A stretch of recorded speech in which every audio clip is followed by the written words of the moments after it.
সাবেক প্রধান বিচারপতি সুশীলা কার্কি নাকি ইঞ্জিনিয়ার কুলমাল ঘিসিং কে হতে যাচ্ছে নেপালের অন্তর্বর্তী সরকার প্রধান তা নিয়ে দেশটির সেনা সদরে দুদিন ধরে চলছে সেনাবাহিনী আর জেনজি আন্দোলনকারীদের বৈঠক। এখনও ঐকমত্যে পৌঁছাতে পারেনি ক্ষমতার অংশীজনরা।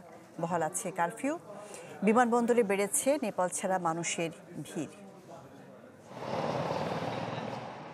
বিশৃঙ্খল নেপালের হাল ধরবেন কে?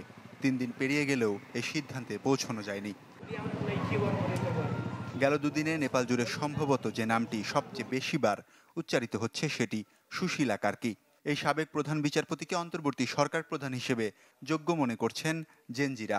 দেশটির সেনা সদরে রাষ্ট্রপতি, সেনাপ্রধান সহ ক্ষমতার বিভিন্ন অংশীজনের সঙ্গে বৈঠকে সুশীলা কার্কিও ছিলেন।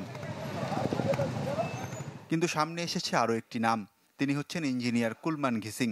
দেশটির বিদ্যুৎ সংকট নিরসনে কৃতিত্বপূর্ণ ভূমিকার জন্য নেপালে জনপ্রিয়তা আছে তার। জেনজিদের একটি অংশ মনে করে দায়িত্ব নেওয়ার জন্য ৭৩ বছর বয়সী সুশীলা কার্কি কিছুটা বেশি বয়সী। এজন্য কম বয়সী কুলমান ঘিসিংকে পছন্দ অনেকের। আর আলোচনায় থাকা আরেক নাম কাঠমান্ডুর মেয়র বালেন শাহ অবশ্য সুশীলাকে সমর্থন দিয়েছেন। তবে সাধারণ নেপালিদের প্রত্যাশা, যেই সরকার প্রধান হোক আসুক স্থিতিশীলতা। শুধু আমি না, দেশের প্রত্যেকে চায় একজন ভালো নেতা যে আগের জনের মতো দুর্নীতিগ্রস্ত নয়। আমরা চাই নতুন কেউ যে আমাদের দেশকে সঠিকভাবে পরিচালনা করবে।